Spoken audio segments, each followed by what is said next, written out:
¿Por qué algunas personas se vuelven adictas y otras no? La respuesta de esto en breve desde Psicovisión. Siempre es tiempo de volver.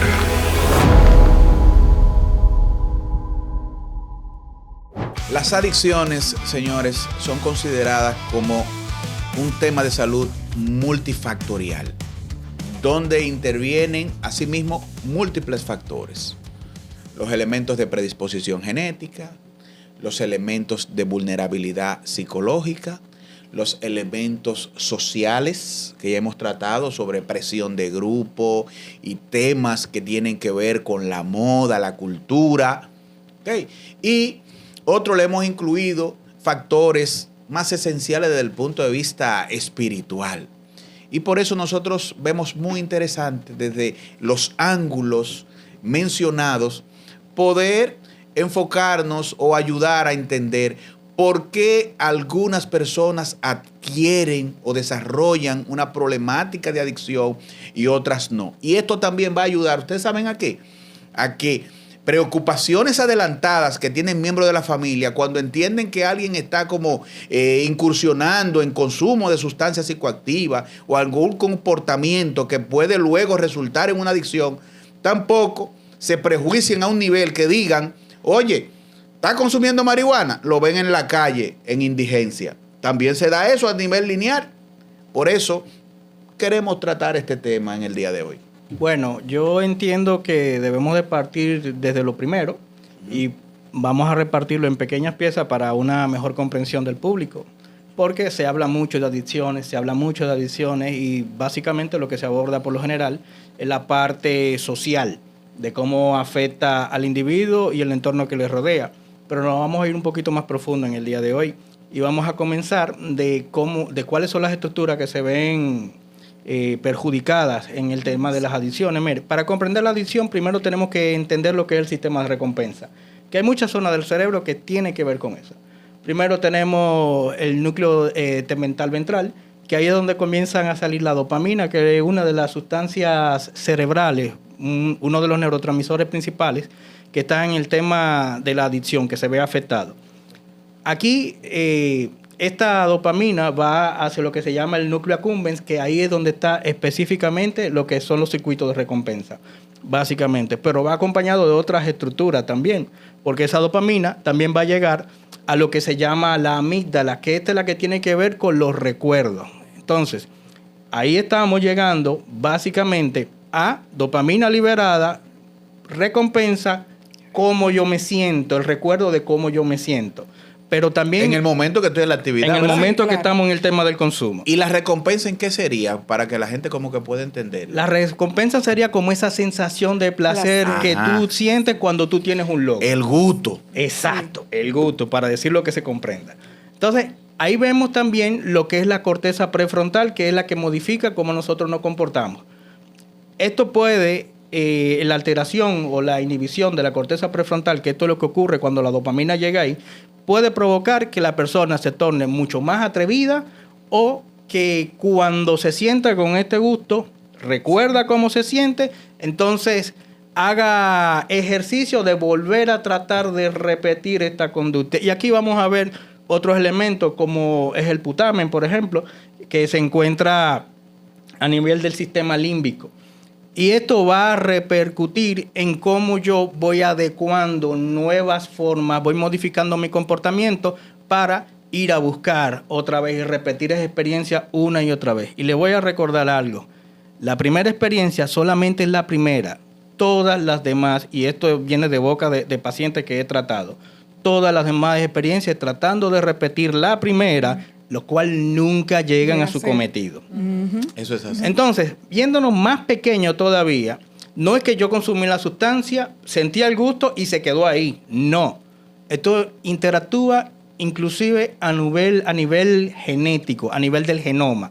Sabemos que tenemos 23 pares de cromosomas y el uso de sustancias me altera el funcionamiento del cromosoma 1, del cromosoma 4, del cromosoma 6, del cromosoma 10, el cromosoma 11 y otras subestructuras que tienen que ver cómo se modifica el comportamiento de dopamina, de los endocannabinoides, de las endorfinas, del glutamato, de los receptores de acetilcolina, que tiene que ver con los receptores que son llamados nicotínicos. Y no se afectan de una manera como tal, pero sí cómo funciona cada uno de estos receptores, que es lo que nosotros llamamos epigenética. En la epigenética no se altera la sustancia como tal, pero sí cómo el cuerpo la va manejando. Salvo en sustancias como una que está legalizando ahora mismo en muchos países, al mismo tiempo que le están encontrando los factores médicos ahora mismo, que están muy en boga ahora en América, que esta sustancia sí modifica profundamente la estructura del cromosoma. Así es. Y esto le da un factor hereditario sumamente importante. Y también hay que recalcar que estas modificaciones, estas mutaciones que van provocando, tanto de manera epigenética y genética, se heredan de padre a hijo. Algo importante, cuando hablamos de la sensación de placer, ¿verdad? Que en lo práctico, porque la gente oyendo estas definiciones en el orden bioquímico y cerebral, quizás como que no conectan en lo práctico a esa sensación de placer, pero yo quiero ilustrarlo con algo que me dijo un paciente cuando yo comenzaba a trabajar en el tema de las adicciones. Él me decía, usted ha tenido sexo, a usted le gusta el sexo, entonces multiplique por 100 lo que usted ha sentido cuando yo me estoy consumiendo mi sustancia. Entonces yo ahí, cuando me dijo eso, yo dije, no, pero espérate, gracias a Dios que yo no estoy ahí. Bueno. La que me hizo recordar, Monción, un principio que tiene de NA cuando hablaste de la primera exposición y la siguiente que nunca se comparan, y NA dice, una es demasiada y 1000 no son suficientes. Entonces, por eso es que se habla de la cronicidad de esta enfermedad y la gravedad de la misma, que es como lo define la Organización Mundial de la Salud. Entonces, ojo a eso. Sí. Y en el sentido práctico, familias que se vinculan entre sí a esta problemática. No, también están ciertos rasgos de la personalidad que no hemos mencionado esa parte. Como una persona que es impulsiva, busca emociones muy emotivas, suelen recurrir al uso y abuso de sustancias. Y también está algunos trastornos mentales que hacen que una persona sea más vulnerable al consumo, el uso y abuso de sustancias como la ansiedad, la depresión, el trastorno bipolar, el trastorno límite de la personalidad. Y muchas personas utilizan las sustancias para aliviar las emociones, el estrés, el no enfrentar situaciones difíciles como los traumas que han vivido. Entonces, como profesionales es sumamente importante que lo ayudemos a sanar esas heridas de situaciones que han vivido, pérdidas, abuso, maltrato. Apoyando un poquito lo que tú dijiste, Eunice. Mire, es tan así lo de los trastornos mentales con relación a drogas de abuso, que incluso desde los años 70, años 80, hay estudios que te clasifican la sustancia dependiendo del tipo de trastorno de personalidad que tú tienes. Claro. Por ejemplo, en el trastorno límite de personalidad, que está muy en boga hoy en día, con ciertos artistas que han tenido gran auge, y también el trastorno antisocial de la personalidad. Por ejemplo, en el trastorno límite es mucho más frecuente la utilización de alcohol y las sustancias que están legalizando ahora recientemente en muchos países. El trastorno antisocial le gusta más un polvito blanco que anda por ahí, y son mucho más también del tema de consumo de alcohol, o sea, sustancias que le den efervescencia, mencionando otras que se usan desde el tiempo de los grandes faraones, pasando por los emperadores, que hoy en día está de moda, con una que anda por ahí, que es una sustancia artificial ahora mismo, que está muy de moda también. Eso que enfatiza Monción es sumamente importante, considerando que los rasgos de personalidad muchas veces son los que nos predisponen a la sustancia de predilección. Sí. Porque hay personalidades que buscan reafirmarse y utilizan drogas que le ayudan a ser asertivos. Y hay otras que te permiten la evasividad. Y de por sí ya tú, si tienes un rasgo tendente a la evasividad, te ajustas a ese tipo de sustancia. Por eso nosotros no nos concentramos en sí, en la sustancia como tal. Lo que tenemos que ver es la interrelación que tiene la persona o ¿verdad? Esa dinámica que se da entre sustancia e individuo, que es a fin de cuentas lo que va a determinar quién desarrolla la adicción y quién no. Porque hay personas que lo viven en un momento determinado desde el punto de vista presente hedonista, recreativo, circunstancial, esporádico, pero otros se van envolviendo, van siendo atraídos y desarrollando obsesión y compulsión relacionado con el tema, donde en esas obsesiones interviene todo lo que acaba de mencionar Monción desde el punto de vista cerebral y las memorias de ese placer. Así mismo, como mencionaste, Hanoi, eso mismo, las personas condicionan. Cada vez que me siento mal, me siento triste, estoy estresado, mucho trabajo o no estoy feliz con mi vida, me condiciono a utilizar una sustancia que me va a ayudar a escapar, a sentirme mejor. Sin embargo, esto es momentáneo y eso es lo que la gente no entiende, que es momentáneo y te engancha y sigue ese ciclo. Y ese ciclo te va a afectar tus relaciones, te va a afectar las metas que tienes, el estado de ánimo y te lleva a sentirte mucho peor a largo plazo o corto plazo. O quizás sí lo entienden y por eso ellos van a recurrir constantemente a la sustancia para sentirse bien todo el tiempo. Claro, porque ellos esa es la entienden idea. que no van a salir de su miseria de forma momentánea, entonces yo busco una manera rápida de que, ok, yo no voy a salir del problema, pero voy a sentirme bien a pesar de... Y el cerebro se va comprometiendo. Exacto. Hablando, por ejemplo, de la influencia de los factores genéticos, ¿verdad? La predisposición genética para desarrollar la adicción. No sé si ustedes conocen el caso de Nicole Smith, tú que eres el farandulero del grupo. No diga eso. Es importante, a ver si, porque esa historia, ¿verdad? De una madre, ¿verdad? Con un problema de trastorno por consumo y su hijo también desarrolla la misma condición. Muere por una sobredosis y posteriormente ella cae. No sé si ustedes conocen un poquito del caso. Pero este es el caso también de Camilo VI y su hijo, que vivió por muchos años la problemática de la adicción, este artista famoso, y su hijo básicamente en la actualidad es una representación viva de una adicción crónica y en su más alto nivel. Entonces, y que quedó con toda la herencia del padre, que ahí es que tú sabes que cuando se reúne problemas de adicción, duelo y dinero, eso es fatal, señores. No, y aparte de haber quedado con la herencia, también quedó con la presión de ver si alcanzaba la fama del papá. Eso te llena con unos zapatos muy grandes que llenar. Te deja una sensación de vacío que te va a acompañar toda tu vida. ¿Y alguien ha escuchado hablar del hijo de Camilo VI últimamente? Yo tampoco.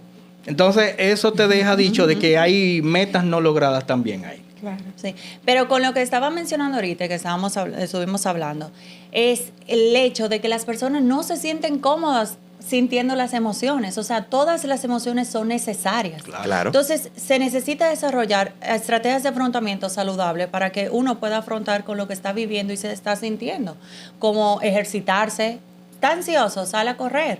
Busca esa dopamina y serotonina de la felicidad y el placer. De forma sana. Ponte a escribir de forma sana. Y eso es que hay que educar a las personas y a los niños desde que están pequeños, educarlo cómo afrontar con las emociones y poder seguir poniendo en práctica esas estrategias. Sí, mira, pues vivimos en una sociedad hedónica donde se da culto a esa sensación de placer y euforia. Sin embargo, la personalidad, señores, es decir, los talentos nuestros, muchas veces nacen en el torbellino del mundo. Por eso es que tú ves que la mayoría de las personas con problemas de adicción se retrasan en su desarrollo emocional. ¿Por qué? Porque se resisten a experimentar esas sensaciones que son incómodas, pero que a fin de cuentas son las que me van a hacer una persona resiliente, tolerante, trascendente, capaz de manejar con éxito, ¿verdad? Y afrontar con éxito las incomodidades de la vida, los acontecimientos no deseables que de alguna manera, mientras algunos lo derrumban, a otros los lleva a crecer. Por eso es que tú ves que una persona que desarrolla la problemática de la adicción, evitando estas sensaciones, lo único que hace es que se retrasa en su desarrollo. Sí, realmente uno lo ve constantemente cuando uno trabaja con esta enfermedad, que la mayoría de los pacientes tienen problemas relacionados con la frustración, el descontrol de los impulsos, y todo eso es parte de eso que mencionaba, la resiliencia, que no es más que la capacidad que tiene que tener el ser humano de afrontar las situaciones estresantes, ¿verdad?, que causan dolor. Y cada vez que hablo de esto me gusta mencionar a Viktor Frankl, psicólogo, que se conoce porque era neurólogo, psicólogo, psiquiatra, sí, y también siempre se le pone al lado superviviente del Holocausto.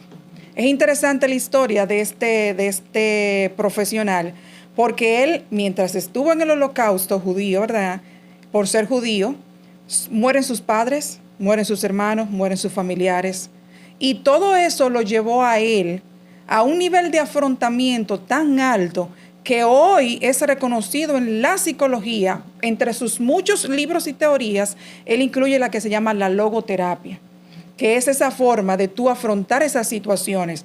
Y si analizamos todo eso y vemos cosas pequeñas que pasan alrededor, dice, o sea, tenemos la capacidad y podemos desarrollarla, pero mucha gente no logran desarrollar esa capacidad de afrontamiento y entonces caen en lo que es la adicción. Bueno, Así también es importante mencionar que no solamente el factor genético es lo único que tiene que ver, está también el contexto social en donde el individuo se desarrolla. No es lo mismo, por ejemplo, que sea alcohólico un paciente o cualquier persona X aquí en República Dominicana que ser alcohólico en cualquier país musulmán, en donde está totalmente prohibido, está penado por la ley. No sé si tienen el extremo de la pena de muerte para las personas que consumen, pero sí se sabe, a cada rato suben los videos de que están destruyendo grandes cantidades de bebidas alcohólicas que entran de forma ilegal a ese país. Allá ellos no tienen exposición técnicamente al tema del consumo. Aquí la exposición está cada cinco esquinas. Donde tú entras al colmado, lo primero que tú ves acá son todas las botellas de bebidas alcohólicas. Todas las celebraciones acá en este país se hacen en torno al alcohol. De hecho, ahí llegan al descaro de decirte, no, yo soy tomador social. La pregunta mía obligatoria después de eso es, ok, ¿qué tan social tú eres? Después de, ¿qué tan sociable tú porque eres? si es muy social, no para de beber. Entonces. Exactamente, y aún así no se consideran alcohólicos. Pero hubo un momento en el 2020 que todos recordamos qué pasó, que aquí en República Dominicana se destaparon todos los alcohólicos y el alto grado de consumo que tenían en este país. En este país te encarcelaban si tú estabas en horario de toque de queda fuera, y la mayoría de las personas que encarcelaban eran en búsqueda de bebidas alcohólicas, por ejemplo. Entonces eso te habla a ti de cómo te influye el entorno donde tú estás y el hecho de que haya la disposición o no, que tú tengas alcance de ese tipo de sustancia, aparte de que tú vienes ya con la epigenética. Y les voy a decir algo, un dato cultural, yo soy mucho de datos culturales históricos.